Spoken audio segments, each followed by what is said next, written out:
So I phoned him up. He says, oh, it sounds very dangerous, but come see me face to face in PE. We can talk about it. I'm like, waste of time for me, the face to face, but it makes you happy, I'll be there. So off I went to Port Elizabeth. We grabbed a cup of coffee. And as we sat down, he said, Hein, how on earth are we going to do this? I said, I have no idea. But the Guinness Book of Records said, you get in the passenger seat and explain to me very quickly where to drive towards. He said, Hein, I've got a bit of a problem. I'm not that great with my left and my right. I'm like, dude, which part of I'm totally blind did you not understand? He said, but don't worry, I'm going to stick an R on your left hand. It's going to remind me, and I'll stick an R on your right hand, and I'll never mix it up. I'll sort it out. Don't worry. 4 minutes into the conversation with him, I realized his oak has also got an incredible stutter. Can you possibly imagine driving at 265 k's an hour? This guy goes. I mean, somebody's going to get hurt in the process. I'm looking at this oak and I'm thinking, brother from another mother, I'm out of here. I'm onto a bicycle of this oak, I'm gone. But in the back of my mind, I know this is the only man that's prepared to get into the car. So I said to him, what do you do for a living? He said, I'm an engineer. I said, you're what? He said, I'm an engineer. I said, well, if you're an engineer, you must be fairly good with numbers. That's when we worked out the system of numbers. As you saw, 5 was the middle of the runway. If you go 6, 7, 8, 9, I'm going too far to the right.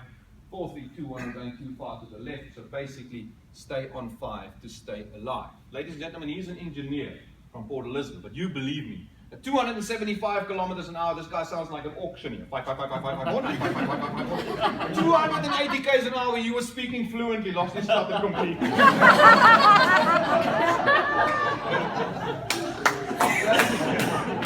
So as we drove off the runway, old John Webb from Carte Blanche was knocking on my window on the driver's side, wanting to do an interview about the new land speed record, and my navigator raised me by my sleeve from the passenger seat. He's like, Hein, there's something I need to share with you. I said, Ray, this, my friend, is not a good time. I'm also the veritable starter at 280. He said, Hein, please, I just wanted to talk to you. I said, Ray, if it's got anything to do with what happened in your pants, we don't have to talk. So he turned to me and said, Hein, 15 years ago, he was a top racing driver in the UK. He said, 15 years ago, I was diagnosed with multiple sclerosis. 15 years ago, I lost all the movement in my legs.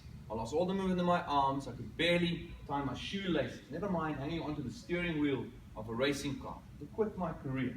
But I set myself a goal back then. I said, one day, just one day, I'm going to get back into a car and drive faster than 250 kilometers an hour. Not only did he do it, ladies and gentlemen, unselfish, did it in the passenger seat, allowing me to achieve my dream. And that brings me to the second universal law that I want to leave with you tonight. And it's so difficult to build up, so easy to break down. It's called trust. Trust. If Ray and myself did not trust one another unconditionally, I wouldn't be here to tell you the story. I believe that no relationship, partnership, business or personal can exist without trust. Nurture your trust relationships. I promise you, they will become the most significant relationships in your life. So 2 years after I set the record, another blind Belgian went and drove a Lambo at 308 kilometers an hour. So I was well aware of this. I didn't want to inform my navigator because I know he would say, let's go